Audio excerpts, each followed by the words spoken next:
Kenapa bos SPRM telefon Anwar kes menantu Muhyiddin? MP BNPH bakal tunggu masa sokong PN dalam PRN? Menantu Muhyiddin buka mulut, ini jawapan balas Ketua SPRM. Polis ikut kehendak DAP jika undi parti selain Perikatan Nasional?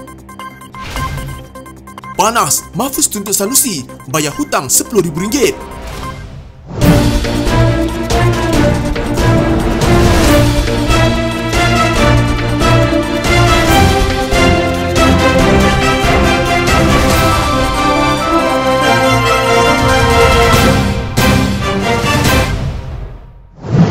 Ketua Pesuruhjaya SPRM Azam Baki dipertikai kerana melaporkan terus kes melibatkan menantu Pengerusi Perikatan Nasional Muhyiddin Yassin kepada Perdana Menteri Anwar Ibrahim. Pengerusi Mobilisasi Proklamasi Orang Melayu Khairuddin Abu Hassan berkata, Azam tidak sepatutnya berbuat demikian kerana Anwar merupakan musuh politik Muhyiddin. Sebab itu saya kata, Azam Baki seorang Ketua Pesuruhjaya SPRM yang tidak layak memimpin SPRM. Nampak sangat Azam Baki tidak profesional serta kaki bodek PMX, kata pendukung kuat kempen yang diasaskan oleh bekas Perdana Menteri Mahathir Mohamad itu. Anwar dalam ceramah di Paru Negeri Sembilan mendedahkan Azam mentelefonnya dan memberitahu menantu Muhyiddin, Muhammad Adlan Berhan, ingkar janji untuk kembali ke tanah air selepas dibenarkan keluar negara. SPRM memburu Adlan dan individu bernama Mansur Saad bagi membantu siasatan isu rasuah dan penyelewengan dalam projek biometrik pekerja asing. Dalam kenyataan sebentar tadi, Khairuddin mengingatkan SPRM supaya tidak dijadikan sebagai ejen untuk mengenakan mana-mana musuh politik bagi pihak pemimpin kerajaan. Dalam isu ini, saya juga ingin merafak sembah pada Duli Yang Maha Mulia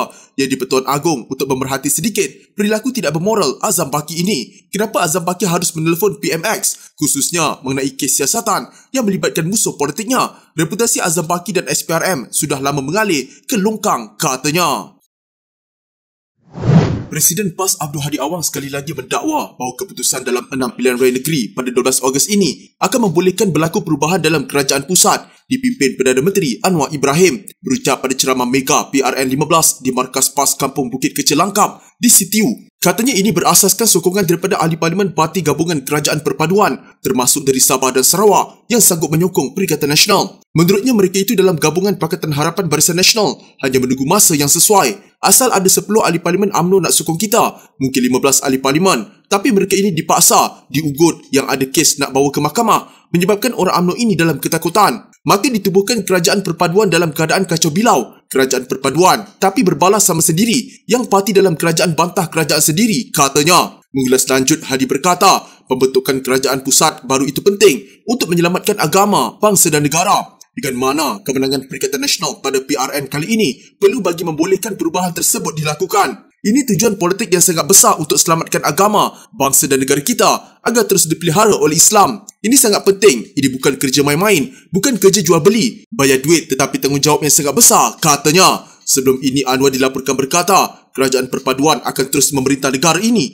walaupun Perikatan Nasional sibuk mendakwa perubahan tampuk pentadbiran akan berubah pada bulan ini. Justru dia mengingatkan semua petugas PAS untuk bekerjasama bagi memastikan kemenangan Perikatan Nasional. Sebab itu saya harap petugas-petugas PAS ini bekerjasama sama ada di tempat PAS bertanding atau bersatu bertanding untuk memenangkan Perikatan Nasional, katanya. Menantu Pengerusi Perikatan Nasional Muhyiddin Yassin menafikan dakwaan bahawa dia melarikan diri, sebaliknya mendakwa meninggalkan negara ini secara sah. Dalam satu kenyataan media, Muhammad Adlan Berhan menjawab kenyataan akhbar yang dikeluarkan Suruhanjaya Pencegahan Rasuah Malaysia SPRM pada 7 Ogos lalu yang memaklumkan agensi itu sedang mengesan lelaki berusia 48 tahun itu serta Mansur Saad 69 tahun. Adlan berkahwin dengan Nabilah, anak kedua Muhyiddin. Kenyataan akhbar itu setakat ini bertujuan untuk memberikan tanggapan bahawa anak guam kami adalah seorang pelarian yang melarikan diri. Anak guam kami menolak sama sekali tumahan sedemikian. Anak guam kami, seperti mana-mana warga negara Malaysia yang bebas, mempunyai hak untuk bergerak dan melancong, termasuk keluar negara dan lebih-lebih lagi untuk menjalankan perniagaannya di mana-mana tempat di dunia. Penggunaan hak ini oleh anak guam kami tidak boleh ditafsirkan atau dikelirukan sebagai percubaan untuk mengelak atau menghalang siasatan. Anak guam kami menyatakan bahawa sebelum dia meninggalkan Malaysia secara sah, dia tidak pernah ditangkap dan tidak pernah dipanggil oleh SPRM untuk berjumpa atau untuk membantu dalam apa-apa jenis siasatan, kata Peguam Adlan Baljit Singh Sidhu. SPRM sebelum ini berkata, kedua individu itu dikehendaki bagi membantu siasatan berhubung projek pendaftaran dan penyimpanan maklumat biometrik pekerja asing. Baljit hari ini berkata anak guamnya telah dihubungi pegawai SPRM dan telah menjawab secara bertulis dalam bentuk surat bertarikh 3 Jun. Peguam itu menjelaskan bahawa dalam surat itu Adlan berkata dia berlepas ke luar negara atas urusan perniagaan dan akan kembali setelah urusan tersebut selesai. Terbaru, Ketua Pesuruhjaya SPRM Azam Baki berkata peguam yang mewakili menantu Pengerusi Perikatan Nasional Huhyidin Yassin sepatutnya membantu pihak berkuasa dengan membawa pulang anak guamnya dan bukan membuat kenyataan media. Bagi Muhammad Adlan Berhan pula yang berada di luar negara dan menafikan melarikan diri, Ketua Badan Anti Rasuah itu berkata, balik saja, tak perlu beri begitu banyak alasan. Azam juga mengingatkan Peguam Baljit Singh Sidhu bahawa dia mempunyai tanggungjawab sebagai kumpulan profesional undang-undang untuk membantu siasatan SPRM. DAP merupakan parti yang menjadi punca perpecahan kaum dan agama di negara ini, kata pemimpin Perikatan Nasional Hamzah Zainuddin bercakap di hadapan kira-kira 100 orang pada ceramah di Taman Medan, Selangor. Bekas Menteri Dalam Negeri itu menegur anggota polis yang mengundi parti selain Perikatan Nasional dengan mendakwa mereka mengikut kehendak DAP kerana DAP lah yang memecah belahkan kaum dalam negara kita ini. Dulu masa DAP kecil, sokongan DAP begitu kecil sekali. Negara ini aman, orang Cina boleh niaga aman. India boleh buat apa saja, Melayu boleh hidup aman sejahtera tanpa diganggu sesiapa. Hari ini yang cakap macam-macam memecah belahkan kita adalah DAP.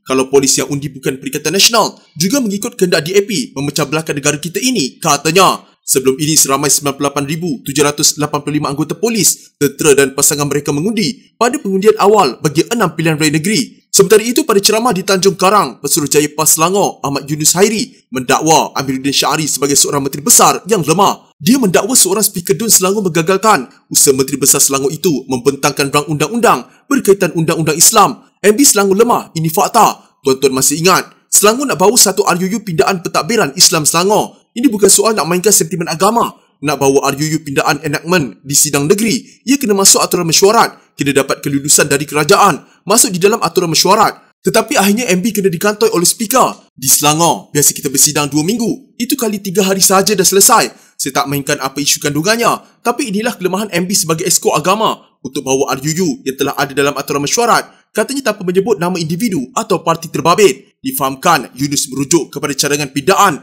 bagi penukaran agama sepihak kanak-kanak bawah umur di Selangor. Sebelum ini, Setiausaha PAS Selangor, Roslan Syahir Muhammad Syahir mendakwa penyandang Speaker DUN Eng Su Lim menjadi punca cadangan pindaan itu ditolak. Eng yang merupakan pemimpin DAP menyangkal dakwan itu dan menuduh Roslan menyebarkan pembohongan. Sebenarnya saya nak umum lah ini. Saya duduk tunggu dia telefon saya nak belanja mi abu. Saya ingat boleh minta lagi 10,000 dia hutang saya. Pengerusi Pakatan Harapan Kedah, Datuk Mahfuz Omar, menggesa Datuk Seri Muhammad Sanusi Magno melunaskan hutang beliau sebanyak RM10,000. Jelas beliau Menteri Besar Kedah itu masih berhutang kepadanya dalam bentuk kos guaman ketika kalah kes saman sebelum ini. Saya tunggu dia telefon nak belanja mi abu dan saya juga mahu minta hutang RM10,000.